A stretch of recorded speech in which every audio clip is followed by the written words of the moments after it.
दिवाली के 6 दिन बाद छठ मनाया जाता है। छठ के महाव्रत को करना अत्यंत पुण्यदायक है। छठ व्रत सबसे महत्वपूर्ण रात्रि कार्तिक शुक्ल षष्ठी तिथि को होता है। सूर्य उपासना का यह महापर्व 4 दिनों तक मनाया जाता है। छठ पर्व के लिए कई कथाएं प्रचलित हैं, किंतु पौराणिक शास्त्रों में से देवी द्रौपदी से जोड़कर देखा जाता है। मान्यता है कि जब पांडव जुए में अपना सारा राजपाट हार गए, तब द्रौपदी ने छठ का व्रत रखा था। द्रौपदी के व्रत के फल से पांडवों को अपना राजपाट वापस मिल गया था। इसी तरह छठ का व्रत करने से लोगों के घरों में समृद्धि और सुख आता है। छठ मुख्य रूप से बिहार, झारखंड, उत्तर प्रदेश सहित कई क्षेत्रों में छठ का महत्व है। छठ पूजा या सूर्य सृष्टि या छठ व्रत में सूर्य भगवान की पूजा होती है और धरती पर लोगों के सुखी जीवन के लिए सूर्यदेव के प्रति आभार व्यक्त किया जाता है। सूर्यदेव को ऊर्जा और जीवन शक्ति का देवता माना जाता है, इसलिए छठ पर्व पर समृद्धि के लिए पूजा की जाती है। सूर्य की पूजा से विभिन्न बीमारियों का इलाज संभव है। सूर्य पूजा के साथ स्नान किया जाता है, इससे कुष्ठ रोग जैसे गंभीर रोग भी दूर हो जाते हैं। छठ पर्व परिवार के सदस्यों और मित्रों की लंबी उम्र और समृद्धि के लिए भी मनाया जाता है। एक पौराणिक लोककथा के अनुसार लंका विजय के बाद राम राज्य की स्थापना के दिन कार्तिक शुक्ल षष्ठी को भगवान राम और माता सीता ने उपवास किया और सूर्यदेव की आराधना की। सप्तमी को सूर्योदय के समय पुनः अनुष्ठान कर सूर्यदेव से आशीर्वाद प्राप्त किया था। एक अन्य मान्यता के अनुसार छठ पर्व की शुरुआत महाभारत काल में हुई थी। सबसे पहले सूर्यपुत्र कर्ण ने सूर्यदेव की पूजा शुरू की। कर्ण भगवान सूर्य का परम भक्त था। वह प्रतिदिन घंटों कमर तक पानी में खड़े होकर सूर्य को अर्घ्य देता था। सूर्य की कृपा से ही वह महान योद्धा बना था। आज भी छठ में अर्घ्य दान की यही पद्धति प्रचलित है। कुछ कथाओं में पांडवों की पत्नी द्रौपदी द्वारा भी सूर्य की पूजा करने का उल्लेख है। वे अपने परिजनों के उत्तम स्वास्थ्य की कामना और लंबी उम्र के लिए नियमित सूर्य पूजा करती थी। एक कथा के अनुसार राजा प्रियव्रत को कोई संतान नहीं थी। तब महर्षि कश्यप ने पुत्रेष्टि यज्ञ कराकर उनकी पत्नी मालिनी को यज्ञाहुति के लिए बनाई गई खीर दी। इसके प्रभाव से उन्हें पुत्र हुआ, परंतु वह मृत पैदा हुआ। प्रिय भरत पुत्र को लेकर शमशान गए और पुत्र वियोग में प्राण त्याग न लगे। उसी वक्त भगवान की मानस कन्या देवसेना प्रकट हुई और कहा कि सृष्टि का मूल प्रवृत्ति के छठे अंश से उत्पन्न होने के कारण मैं षष्ठी कहलाती हूँ। राजन, तुम मेरा पूजन करो तथा लोगों को भी प्रेरित करो। राजा ने पुत्र इच्छा से देवी सृष्टि का व्रत किया और उन्हें पुत्र रत्न की प्राप्ति हुई। ये पूजा कार्तिक शुक्ल षष्ठी को हुई थी।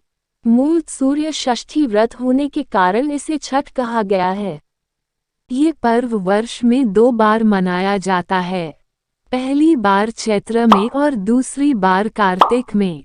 चैत्र शुक्ल पक्ष षष्ठी पर मनाए जाने वाले छठ पर्व को चैती छठ व कार्तिक शुक्ल पक्ष षष्ठी पर मनाए जाने वाले पर्व को कार्तिकी छठ कहा जाता है। पारिवारिक सुख, समृद्धि तथा मनोवांछित फल प्राप्ति के लिए यह पर्व मनाया जाता है। इस पर्व को स्त्री और पुरुष समान रूप से मनाते हैं। छठ पूजा 4 दिवसीय उत्सव है। इसकी शुरुआत कार्तिक शुक्ल चतुर्थी को तथा समाप्ति कार्तिक शुक्ल सप्तमी को होती है। इस दौरान व्रतधारी लगातार 36 घंटे का व्रत रखते हैं। इस दौरान वे पानी भी ग्रहण नहीं करते। छठ पर्व बांस निर्मित सूप, टोकरी, मिट्टी के बर्तनों, गन्ने के रस, गुड़, चावल और गेहूं से निर्मित प्रसाद और सुमधुर लोकगीतों से युक्त होकर लोक जीवन की भरपूर मिठास का प्रसार करता है। यह मुख्य रूप से पूर्वी भारत के बिहार, झारखंड, पूर्वी उत्तर प्रदेश और नेपाल के तराई क्षेत्रों में मनाया जाता है। सृष्टि को मनाए जाने वाला छठ पूजा सूर्य उपासना का अनुपम लोक पर्व है। छठ व्रत पूजा विधि। छठ देवी भगवान सूर्य देव की बहन है, जिनकी पूजा के लिए छठ मनाया जाता है। छठी मैया को प्रसन्न करने के लिए भगवान सूर्य की आराधना की जाती है। छठी मैया का ध्यान करते हुए लोग मां गंगा, यमुना या किसी नदी के किनारे इस पूजा को मनाते हैं। इसमें सूर्य की पूजा अनिवार्य है, साथ ही किसी नदी में स्नान करना भी।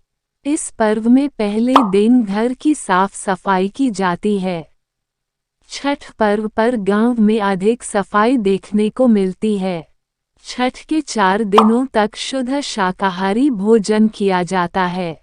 दूसरे दिन खरना का कार्यक्रम होता है। तीसरे दिन भगवान सूर्य को संध्या अर्घ्य दिया जाता है और चौथे दिन भक्त उदीयमान सूर्य को उषा अर्घ्य देते हैं। छठ के दिन अगर कोई व्यक्ति व्रत को करता है तो वह अत्यंत शुभ और मंगलकारी होता है। पूरे भक्तिभाव और विधि विधान से छठ व्रत करने वाला व्यक्ति सुखी और साधन संपन्न होता है। साथ ही निसंतानों को संतान प्राप्ति होती है। छठ व्रत अनुष्ठान विधि। छठ के दिन सूर्योदय में उठना चाहिए। व्यक्ति को अपने घर के पास एक झील, तालाब या नदी में स्नान करना चाहिए। स्नान करने के बाद नदी किनारे खड़े होकर सूर्योदय के समय सूर्य देवता को नमन करे और विधिवत पूजा करे। शुद्ध घी का दीपक जलाएं और सूर्य को धूप और फूल अर्पण करें। छठ पूजा में 7 प्रकार के फूल, चावल, चंदन, तेल आदि संयुक्त जल को सूर्य को अर्पण करें। सर झुकाकर प्रार्थना करते हुए ओम गिरिनिम्य सूर्याय नमः, ओम गिरिनिम्य सूर्यादित्य, ओम व्रीं व्रीं सूर्याय सहस्ति किरणाय मनोवांछित फलम देहि देहि स्वाहा, या फिर ओम सूर्याय नमः 108 बार बोले अपनी समर्थी के अनुसार ब्राह्मणों और गरीबों को भोजन कराए। गरीब लोगों को कपड़े, अनाज इत्यादि का दान करना चाहिए। दोस्तों, आ ही गए हो तो मेरे चैनल को सब्सक्राइब कर देना और वीडियो अच्छी लगी तो वीडियो लाइक और शेयर भी कर देना और बेल आइकन जरूर दबा देना ताकि आपको मेरी नई वीडियो की नोटिफिकेशन आपको सबसे पहले मिले।